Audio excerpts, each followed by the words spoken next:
नमस्कार दोस्तों, कैसे हो आप सब लोग। मैं रवि आपका स्वागत करता हूं आपके यूट्यूब प्लेटफॉर्म सरकारी जॉब अलर्ट पे। दोस्तों, आज की जो वैकेंसी का वीडियो लेकर आया हूं वो सभी को इंतजार रहता है एक सेंट्रल की वैकेंसी का। जी दोस्तों, आपको पहले ही बता दिया, मैंने क्लियर कर दिया कि जो वैकेंसी का वीडियो बताने वाला हूं वो एक सेंट्रल की वैकेंसी है। ठीक है दोस्तों, ये राजस्थान की वैकेंसी नहीं है। मैं मोस्ट ऑफ द राजस्थान की वैकेंसी लेकर आता हूं, पर आज का वीडियो रहने वाला है एक सेंट्रल की वैकेंसी का। तो दोस्तों, क्लियर करेंगे इस पूरे वीडियो में कि कौन सा डिपार्टमेंट से वैकेंसी निकली हुई है, कब से फॉर्म स्टार्ट होंगे और साथ में जो पोस्ट निकली हुई है उसके लिए जो क्राइटेरिया है एलिजिबिलिटी का वो क्या क्या रहने वाला है, साथ में जो सिलेक्शन का प्रोसीजर है वो क्या क्या है और एग्जाम डेट अगर दी गई है पहले से तो वो क्या है। इन सभी पॉइंट्स के बारे में वन बाय वन चर्चा करेंगे। पूरा क्लियर करूंगा कि जो नोटिफिकेशन आया है उसमें आपको जानने की क्या जरूरत है और जो आपका फॉर्म अप्लाई करने के लिए जो मैंडेटरी है चीजें वो क्या क्या है। ठीक है दोस्तों, ज्यादा देर करते न हुए शुरुआत करते हैं इस वीडियो की। और शुरुआत करने से पहले जो कैंडिडेट या स्टूडेंट हमारे चैनल पे पहली बार आए हैं या हमारी वीडियो को पहली बार देख रहे हैं, अगर चैनल को सब्सक्राइब नहीं करा हो तो सब्सक्राइब कर लीजिए, साथ में बेल आइकन भी दबा दीजिए जिससे आगामी जो भी अपडेट या नोटिफिकेशन के वीडियो है वो आप तक पहुंच सके टाइम पे। ठीक है दोस्तों, अब शुरुआत करते हैं इस वीडियो की। तो दोस्तों, जो ये वीडियो रहने वाली है वो रहने वाली है सीबीएसई यानी central board of secondary education की तरफ से। ठीक है दोस्तों, ये जो संस्था है सीबीएसई, इसकी तरफ से जो पोस्ट निकली हुई है वो इसी के अंदर निकली हुई है। पूरा नाम मैंने बता दिया है, central board of secondary education. इसी में ही आपकी पोस्ट निकली हुई है। कौन कौन सी पोस्ट निकली हुई है उस पर बातें करेंगे। जो मेरा तरीका है बताने का, मैं पूरे जो पीडीएफ है उसको कम से कम 4-5 पॉइंट के द्वारा ही पूरा क्लियर करता हूं। पहला पॉइंट आता है अपना online registration date. Online registration date आपकी दोस्तों रहेगी 1 जनवरी 2025 से लेके 31 जनवरी 2025 तक। ये आपका टाइम ड्यूरेशन है, इसके द्वारा आप अपना फॉर्म फिल कर सकते हो। ठीक है दोस्तों, फीस की बात करते हैं तो फीस में कैटेगरी वाइज यूआर, ओबीसी और ईडब्ल्यूएस इन कैंडिडेट की जो फीस लगने वाली है वो है 800 रुपए। ठीक है, वहीं SC, ST, PWBD, ex serviceman, women या डिपार्टमेंटली कैंडिडेट है तो उनको इस फॉर्म में कोई फीस नहीं ली जा रही। ठीक है दोस्तों, उनको इस एग्जाम फॉर्म में जो फीस है वो माफ है। इसके बाद में जो अपना सेकंड पॉइंट रहता है वो रहेगा आपका पोस्ट का। उसमें बात करेंगे कि जो पोस्ट है वो कौन कौन सी रहने वाली है। सेकंड पोस्ट पे आते हैं, इसमें दो पोस्ट निकली हुई है आपकी, एक तो सुपरिटेंडेंट और एक जूनियर असिस्टेंट। जो सुपरिटेंडेंट है वो है ग्रुप बी की और जूनियर असिस्टेंट है वो ग्रुप सी की है। ठीक है, सुपरिटेंडेंट की बात करते हैं तो इसकी जो सैलरी है वो L6 पे रहती है। ठीक है, L6 पे रहती है। साथ में कैटेगरी वाइज पोस्ट की बात करते हैं कि नंबर ऑफ वैकेंसी कैसे बटी हुई है, तो एससी की 21 है, एसटी की 10, ओबीसी में नॉन क्रिमिनल है उसकी 38, ईडब्ल्यूएस की 14 और यूआर की 59। टोटल देखा जाए तो टोटल 142 आपकी वैकेंसी है सुपरिटेंडेंट की। ठीक है दोस्तों, साथ में पीडब्ल्यूडी की 6 है और ईएसएम में कुछ नहीं है। इन सभी को मिला के 142 आपकी टोटल सीट हो जाती है। ग्रुप सी की बात करते हैं जिसमें जूनियर असिस्टेंट की पोस्ट है, वो उसकी सैलरी रहेगी L2 पे मैट्रिक्स के अकॉर्डिंग और एससी की 9 है, एसटी की 9, ओबीसी नॉन क्रिमिनल में 34, ईडब्ल्यूएस की 13 और यूआर की 5। टोटल 70 वैकेंसी है जूनियर असिस्टेंट की। वहीं पे पीडब्ल्यूडी में 2 है और ईएसएम में 7 है। ठीक है दोस्तों, ये आपका पोस्ट जो दो तरीके की निकली हुई है उसके बारे में जो number of vacancy category wise बटी है मैंने आपको क्लियर कर दी है। आप इसका स्क्रीनशॉट भी ले सकते हैं और देख सकते हैं कि जो भी कैंडिडेट जिस कैटेगरी में बिलोंग करता है उसमें कितनी सीटें आई है। ठीक है दोस्तों, अपना जो थर्ड पॉइंट रहेगा वो रहेगा एलिजिबिलिटी में। और एलिजिबिलिटी में दो पॉइंट पे बात करेंगे, एक एज पे और एक आपका एजुकेशन क्वालिफिकेशन, और जिससे ही निर्धारित होता है कि आप इस फॉर्म के लिए अप्लाई कर सकते हैं या नहीं। तो शुरुआत करते हैं अपना थर्ड पॉइंट, एलिजिबिलिटी की बात करते हैं दोस्तों।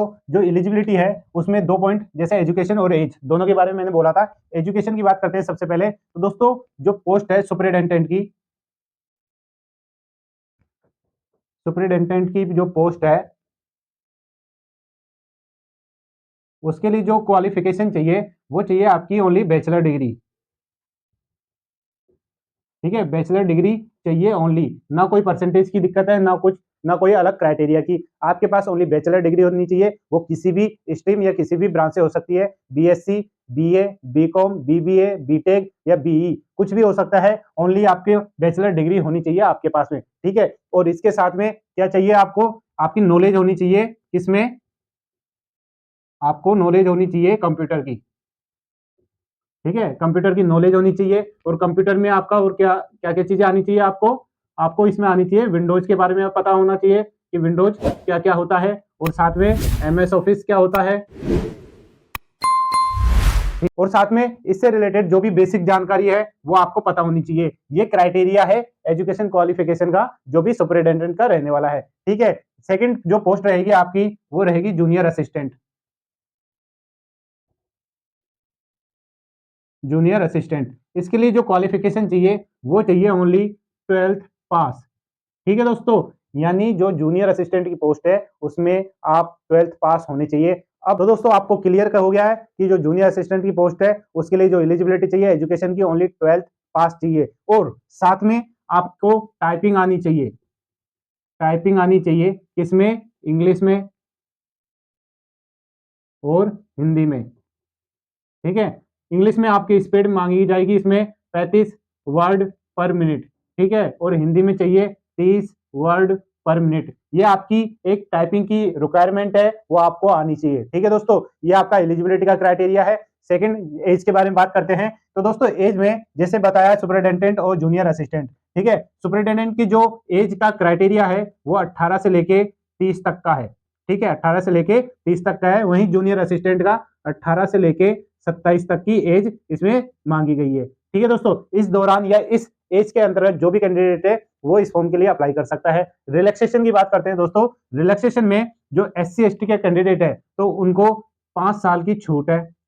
जो एज है उसके अलावा 5 साल की और अधिकतम छूट दी गई है। ओबीसी में न्यून क्रिमिलेयर की बात करें, है ना, तो उनको 3 साल की छूट दी गई है। ठीक है, वहीं पीडब्ल्यूबीडी यानी पर्सन विद बेंचमार्क डिसेबिलिटी जो पर्सन होते हैं उनकी बात करते हैं, उनमें भी यूआर कैटेगरी का अगर कोई कैंडिडेट है तो उनको 10 साल की छूट है। वहीं पे पीडब्ल्यूडीबी में अगर ओबीसी नॉन क्रिमिलेयर का कैंडिडेट है तो उन्हें 13 साल की छूट दी गई है, और अगर SC ST कैंडिडेट है तो उन्हें 15 साल की छूट दी गई है। तो दोस्तों जो एलिजिबिलिटी में एजुकेशन और एज का जो क्राइटेरिया है मैंने आपको क्लियर कर दिया है। आप वीडियो को पॉज करके भी इसका स्क्रीनशॉट ले सकते हो और देख सकते हो आराम से कि आपके अकॉर्डिंग क्या क्या एलिजिबिलिटी का क्राइटेरिया आपको होना है। ठीक है दोस्तों, अब बढ़ते हैं नेक्स्ट स्टेज पे जो कि अपना रहने वाला है सिलेक्शन प्रोसेस का। सिलेक्शन प्रोसेस में देखेंगे जो दोनों पोस्ट है उसके लिए एग्जाम पैटर्न सेम है या अलग अलग है, क्योंकि दोस्तों पहले जब वैकेंसी आती थी तो इनके लिए पोस्ट वाइज अलग अलग एग्जाम पैटर्न रहता था, एग्जाम स्कीम होती थी और उन्हीं के लिए अलग अलग दौरान आपकी डेट आती थी एग्जाम डेट की। ठीक है दोस्तों, अब देखेंगे कि नेक्स्ट स्टेज में कि क्या अलग अलग इसका एग्जाम स्कीम है या एक ही है। तो नेक्स्ट बढ़ते हैं सिलेक्शन प्रोसेस पे। तो सिलेक्शन प्रोसेस के बारे में जानने के लिए आपको मैं डायरेक्ट पीडीएफ की तरफ ले चलता हूं और पीडीएफ में आपको क्लियर करूंगा कि सुपरिटेंडेंट के लिए क्या एग्जाम पैटर्न है और जूनियर असिस्टेंट के लिए क्या एग्जाम पैटर्न है। ठीक है दोस्तों, और अगर कोई चरण है, स्टेज है, फिर टायर 1, टायर 2 या टायर 3 जो भी है वो आपके सामने पीडीएफ के थ्रू में आपको क्लियर कर देता हूं। तो चलते हैं पीडीएफ की में। तो दोस्तों आप सामने देख सकते हैं, आपके सामने स्कीम ऑफ एग्जामिनेशन है।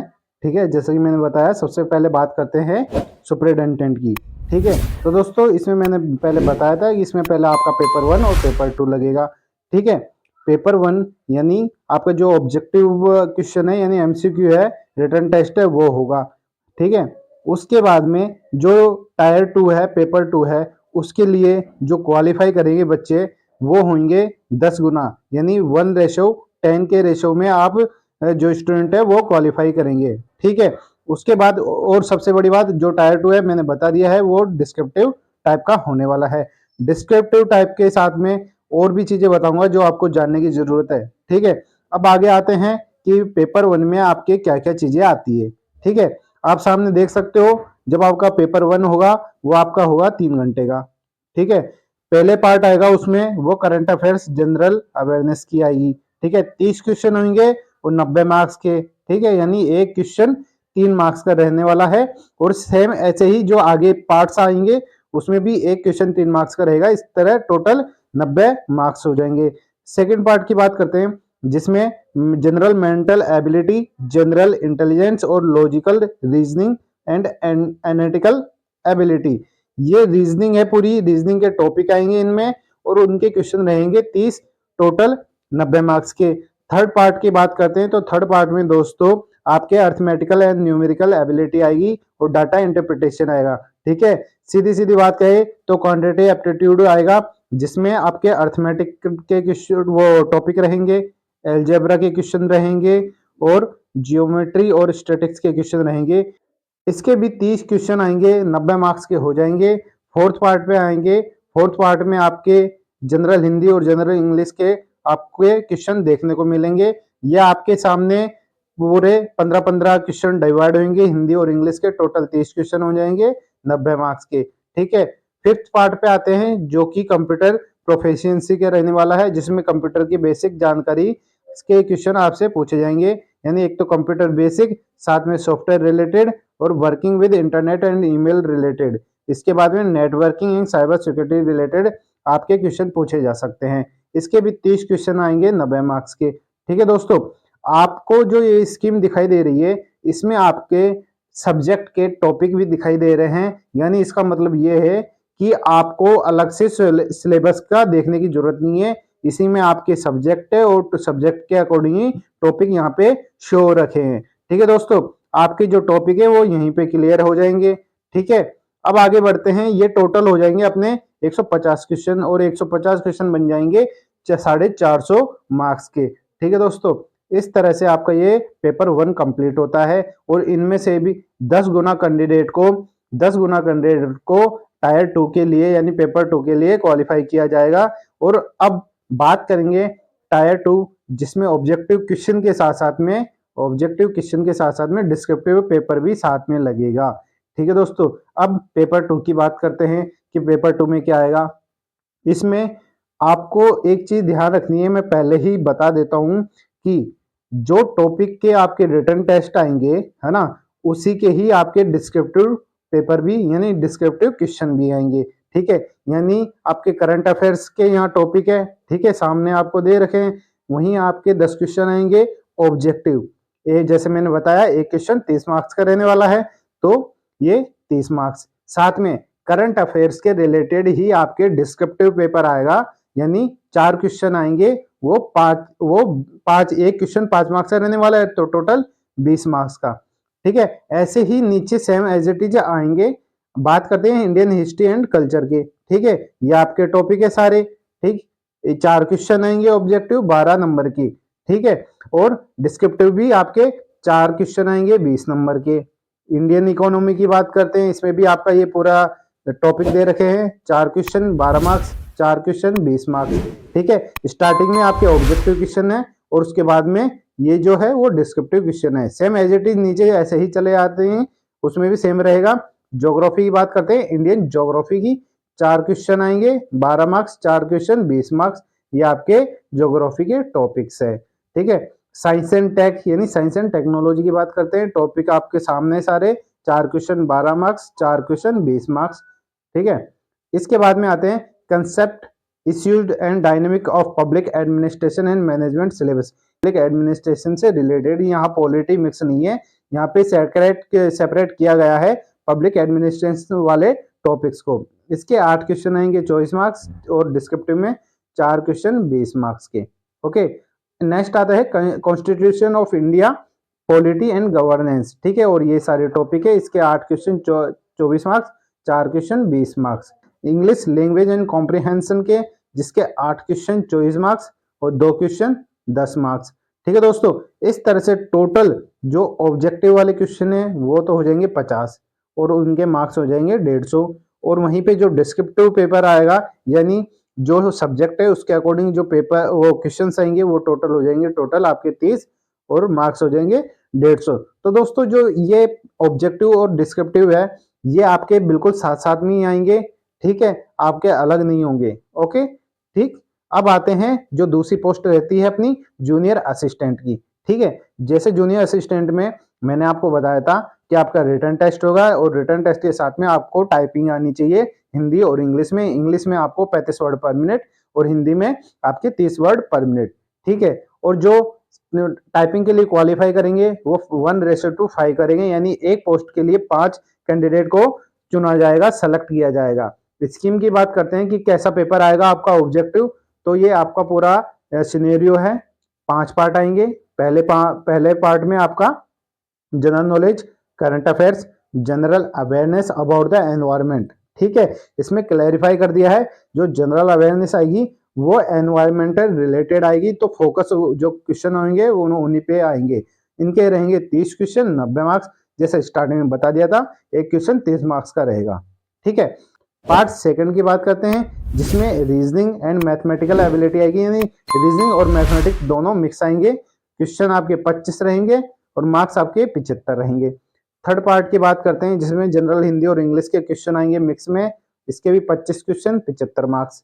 फोर्थ पार्ट की बात करते हैं, जिसमें जो कंप्यूटर के क्वेश्चन है, बेसिक कंप्यूटर के क्वेश्चंस बनेंगे, वो होंगे 10 मार्क्स 30 के। ठीक है। फिफ्थ पार्ट की बात करते हैं, वो आएंगे अवेयरनेस अबाउट स्कूल एजुकेशन, यानी जैसा कि जो ये वैकेंसी है वो किस संस्था से निकली है, सीबीएसई यानी central board of secondary education. तो एक स्कूल का ही एजुकेशन से रिलेटेड आपकी नॉलेज के लिए ये अलग से पार्ट दिया है। और साथ में examination board and it's administration, यानी जो एग्जाम बोर्ड है उससे रिलेटेड क्वेश्चन जो बनते हैं और एक एडमिनिस्ट्रेशन रिलेटेड जो क्वेश्चन बनते हैं, क्योंकि आपका जो वर्क प्रोफाइल है, जो जॉब है, वो भी एक एडमिनिस्ट्रेशन लेवल का ही है। उसके 10 क्वेश्चन आएंगे 30 मार्क्स के। टोटल आपके जो जूनियर असिस्टेंट है उसमें 100 मार्क्स हो जाएंगे 300 मार्क्स के। जो टाइम मिलेगा आपको वो 2 घंटे का मिलेगा। ठीक है। जूनियर असिस्टेंट में जो रिटर्न टेस्ट होगा उसमें आपको टाइमिंग मिलेगा 2 घंटे का। ठीक है। 2 घंटे के बाद में ये आपका पूरा हो जाएगा। और जैसा मैंने बताया, एक पोस्ट पे 5 जने को सेलेक्ट करेंगे, यानी 5 गुना कैंडिडेट को सेलेक्ट किया जाएगा, वो अपीयर होंगे टाइपिंग के लिए। ठीक है। और मैंने टाइपिंग के लिए आपको क्लैरिफाई कर दिया है कि हिंदी और इंग्लिश मांगी जाएगी। इंग्लिश के लिए 35 वर्ड पर मिनट और हिंदी के लिए 23 वर्ड पर मिनट की स्पीड आपको चाहिए होती है। ठीक है। और वो आपका क्वालिफाई होगा। इस तरह से आपकी जो मेरिट है वो रिटर्न टेस्ट से बनेगी। तो दोस्तों ये आपका एग्जाम का स्कीम हो गया, पैटर्न हो गया, एक सुपरिटेंडेंट और एक जूनियर असिस्टेंट का। ठीक है दोस्तों, अब आते हैं वापस बोर्ड पे। तो दोस्तों आपने पीडीएफ में पूरी चीजें देख ली है, एग्जाम पैटर्न देख लिया है, सुपरिटेंडेंट का क्या एग्जाम स्कीम रहने वाली है और जूनियर असिस्टेंट की क्या एग्जाम स्कीम रहने वाली है। ठीक है दोस्तों, आपको पूरा क्लियर हो गया है। और साथ में जो एग्जाम स्कीम बताइए उसमें जो सब्जेक्ट्स आएंगे उनके टॉपिक भी आपने देख लिए होंगे। तो दोस्तों जो पीडीएफ है वो हमारे टेलीग्राम ग्रुप में शेयर कर दी गई है। आप हमारे टेलीग्राम ग्रुप को ज्वाइन कर सकते हो, जिसका लिंक हमारे वीडियो के डिस्क्रिप्शन बॉक्स में दिया गया है। वहां जाइए, लिंक को क्लिक करिए और डायरेक्ट आप हमारे टेलीग्राम ग्रुप में पहुंच जाओगे। वहां ज्वाइन करना है टेलीग्राम ग्रुप को, वहां आपको सारी पीडीएफ मिल जाएगी जितने नोटिफिकेशन आए हैं उनकी। और साथ में अब तक जो हमने लेटेस्ट वीडियो बनाए हैं नई नई वैकेंसी के, वो भी वीडियो मिल जाएंगे, आप उनको भी देख लीजिए। हो सकता है अगर आप एलिजिबल हो उसमें अप्लाई जरूर कीजिए दोस्तों, क्योंकि वैकेंसी है वो हर साल नहीं आती। कि कोई कोई वैकेंसी है वो कम से कम 1 या 2 साल के ड्यूरेशन में आती है। अगर आप एलिजिबल हो तो जरूर अप्लाई करिए। ठीक है दोस्तों, अब इस वीडियो को मैं यहीं समाप्त करता हूं। मैंने आपको सारी जानकारी दे दी है। अब तक हमारी वीडियो को देख रहे हैं और अगर चैनल को सब्सक्राइब नहीं करा हो तो सब्सक्राइब कर लीजिए, साथ में बेल आइकन भी दबा दीजिए, जिससे आपके पास सारी जानकारी और अपडेट नए नोटिफिकेशन के वो मिल सके। ठीक है दोस्तों, अब मिलता हूं नए अपडेट के साथ, नए नोटिफिकेशन के साथ में। धन्यवाद। जय हिंद।